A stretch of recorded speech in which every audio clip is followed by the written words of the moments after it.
introduction. This is the 2024-2028 Capital Improvement Plan hearing for the New Orleans Museum of Art.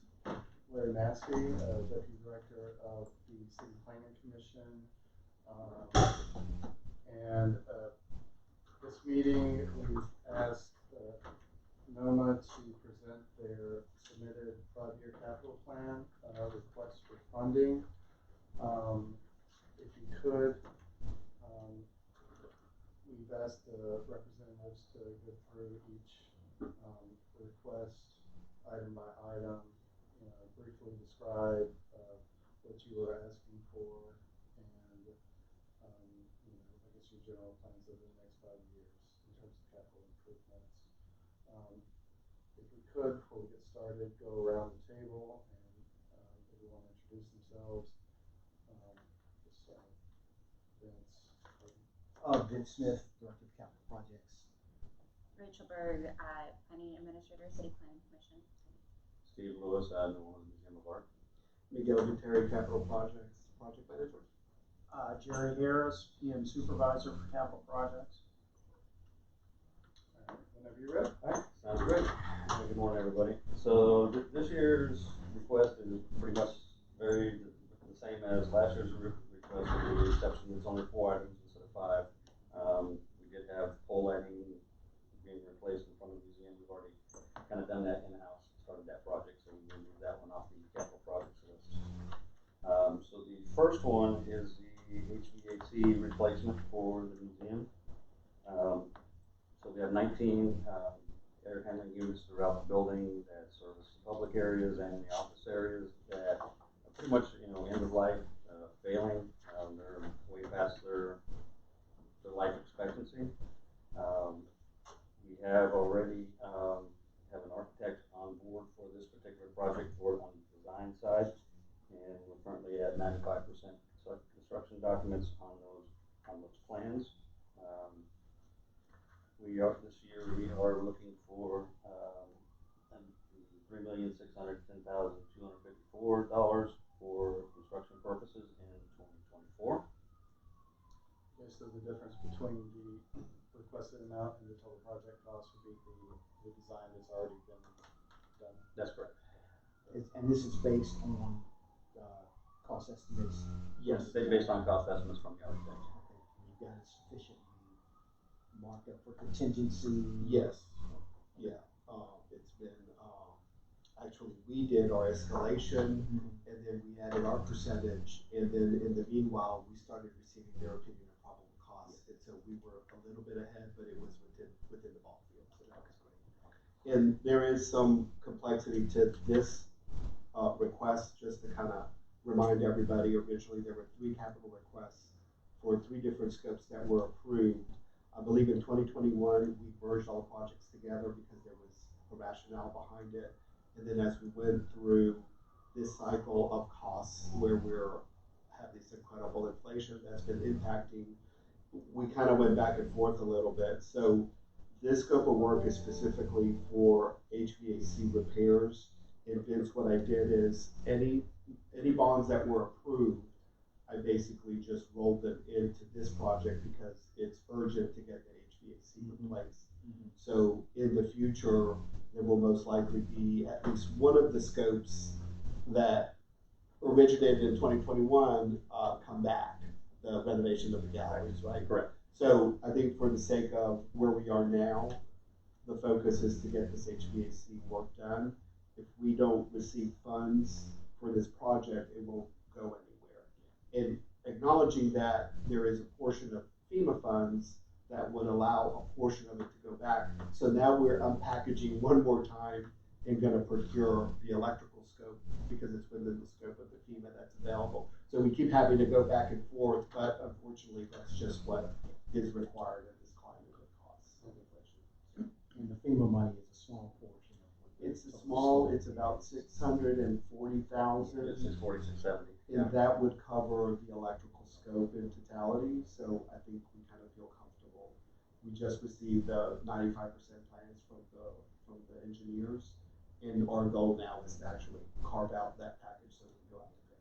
And just make sure in your description make sure that you know that, we've got a design, we'll have plans in hand.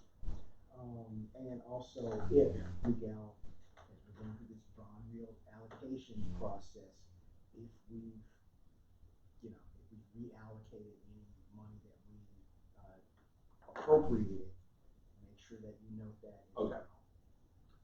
And Steve, can you touch on just, I guess, the importance of the HVAC system to your facility? Obviously for the comfort of the patrons, the people that work in the building, but also for just operating the art museum Right. and your ability to secure artwork. Correct. Obviously, the number one priority is it could go either way, depends on who you're talking. Number one priority is for, the visitors of the museum to keep them comfortable while they're visiting. But, from the art world perspective, it is highly important for artwork to be climatized. They give me a range of 68 to 72 degrees for maintaining temperature, and a range of humidity control as well from 48 to 54%. That I have to kind of maintain 24 hours a day to keep artwork climatized, I really wouldn't say climatized, but to protect the artwork from degrading. We can have some swings, but the swings have to be very gradual. Any drastic changes to temperature or humidity detrimentally affects the artwork. I kind of got to witness that during Hurricane Ida. So when we lost power, there was one particular painting in the Italian gallery that is kind of our gauge. If that one's having issues, then the rest of them are having issues. So probably once we lost power and before we could get Belfour in there, it was probably about day 3, day 4 of losing power where I could see the painting doing this. It was hanging on the wall, but the actual painting was doing this. It really bows out. And that's cracking the paint, that's cracking the canvas. Those artwork can probably only do that a few times, and before you have to start spending a lot of money on conservation. And once we got Belfour brought back in, we brought in dehumidifiers. We didn't have air conditioning, but we were able to control the humidity.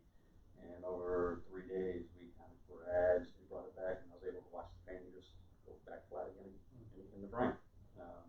How are you guys making out with the extreme temperatures? We're doing good. We're doing good right now. Obviously we got the new chillers and cooling towers, so that really helps. Yeah. The units themselves are struggling a little bit, but. Talking about the scope of the HVAC that we're doing now, does it bring you kind of up to a point of progress with all your mechanical systems, or is it still, you're still having to do some repairs of anything that's outmoded? Oh, we're still having constantly repairs. Motors going out. Several of them that coils have started leaking. The biggest thing, and I really can't account, is how much labor I spend just between units overflowing, units leaking because of the fan, because of the corrosion on it, where water's dripping on the floor and then goes down to the basement below, or wherever that particular unit is. So yeah, we're still doing in-house a lot of repairs. And controls are one of the big things. A lot of the controls are probably not functioning correctly or working correctly, so it's harder for us to kind of maintain those ranges. The sensors may be in a gallery, and by the time it gets back to the unit, it's 3 degrees or 3% off than what the actual thing's reading. So we're having to go around with handhelds and try to find out where we're actually at and make adjustments accordingly and stuff like that.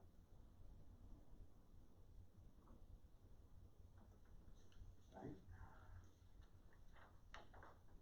So as like I said, the second request is for the renovation of public and education galleries that have been shuttered since Katrina. When Katrina came, obviously we lost power. We had the issues with the water intrusion in the basement, so we had to move all the artwork out of the basement, which was our storage at the time, into several galleries and education spaces. That meant moving racks and everything else, doing installation on that. So that kind of took over those galleries.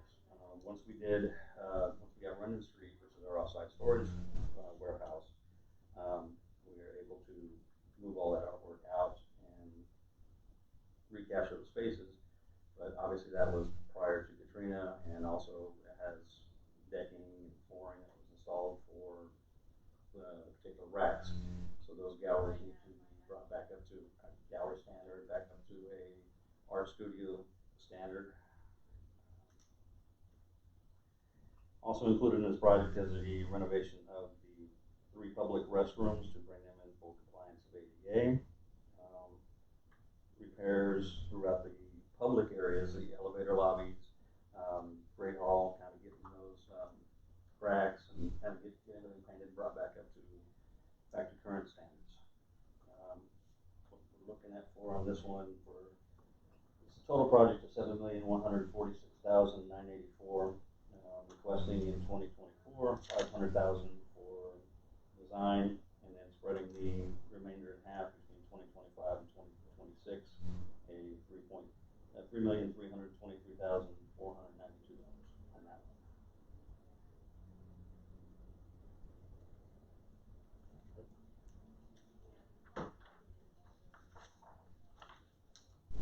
one. Request number 3 is for some basic repairs. So when the museum went through the FEMA project, I think that was what, 2014, there were 4 or 5 items that were not captured as part of the project or caused by part of the project.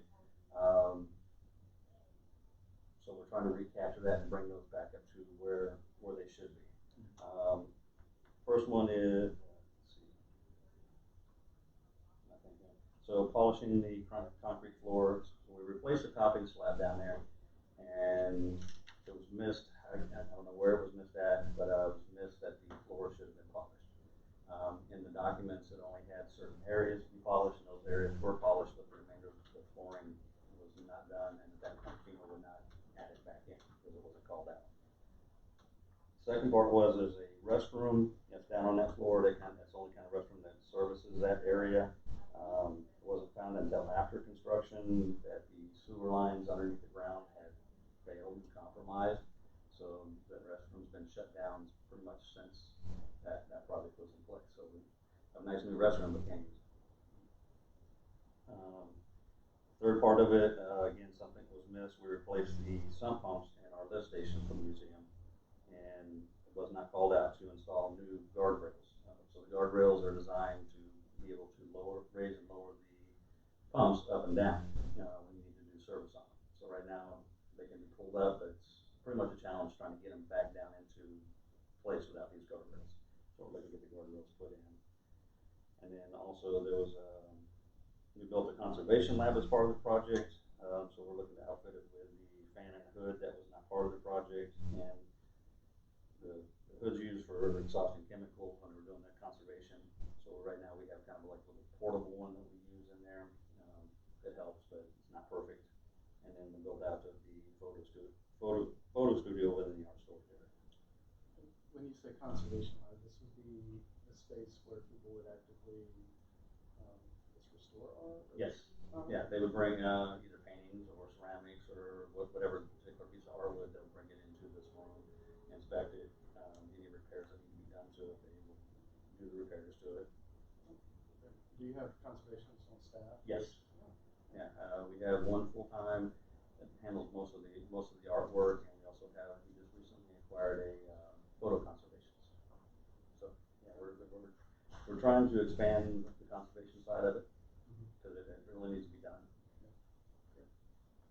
What's the basement currently used for right now? It's kind of a swing space, so we have the engineering offices down there. We have a carpentry shop for the preparators to use. There's a big open area that's kind of a swing space where you can bring down stages or store chairs. Part of the FEMA project was, like I said, it was an art storage before. We're not allowed to, for insurance purposes, store any more artwork down there above a certain threshold or any amount of artwork that can't be moved within several hours if we know a hurricane's coming or an event. So there still is a small section of, probably half the section down there is swing space for bringing crates in, we'll receive it, and then we get it moved out. You have offices down there? Yes, we do. Yeah, you've got a lot of offices, right? Well, this area is only the back half. The back half. Yeah, the back half. It didn't affect any of the other offices on that side. But within that space, space there are the. Is there a basement and a sub-basement then? Is it kind of like a two-level? I'm trying to visualize it, and it's kind of a little boring to me. Yeah, it is. No, the way the building is It's shaped. just broken You up. have this space we're talking about on this side. Then you have a center space which is a little bit elevated, and then on each end you have the offices, and they kind of drop down. So most of them are like 7 feet below grade.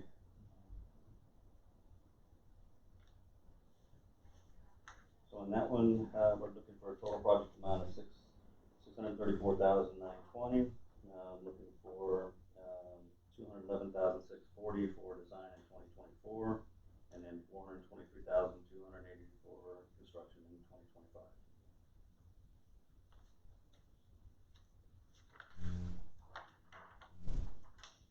And then the last one is known as security upgrades. So this one, which Carl's here to explain this one a little better, but that's okay. So this is repairs to access control systems throughout the buildings that have failed. So access controls consist of, could be door monitors, door switches, ways of releasing and locking remotely through the computer, monitoring, glass breaks, sensors, motion sensors throughout the museum, alarms that are on the doors, and then addition and replacement of card readers. So the existing card readers that we have right now, I mean, they still function, but they're really not really supported anymore. So once if one goes out, we need to replace them. So we almost have to have 2 systems operating on the computer to operate the new ones, operate the old ones. So it's a replacing of the existing ones and the addition of several other card readers in needed areas. Addition of cameras in areas that are not currently cameras, and then upgrading of the Wi-Fi infrastructure throughout the building. So this one has a project amount of $374,000. 2024, $124,800 for design, and 2025, $249,000 for construction.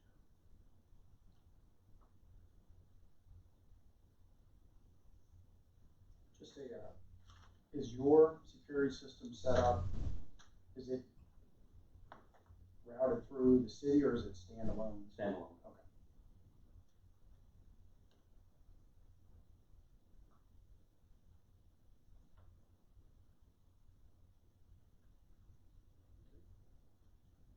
Any questions? All right. I think we're done. All right, great. Thank you very much. For the remainder of this process, of course, we're going to be holding hearings like this for the next couple of weeks. And then for the rest of the month and for most of August, we'll be drafting the overall plan for to be released, which we will do around September 6th and present to our commission on September 13th. Okay. So, in the meantime, feel free to reach out to me, Vince, of course, the whole team, as usual. And if you have any questions, we'll give you a call. Yeah. Feel free anytime. Great, thank you. All right. Thank you all. Good seeing you all again. Thanks, Steve.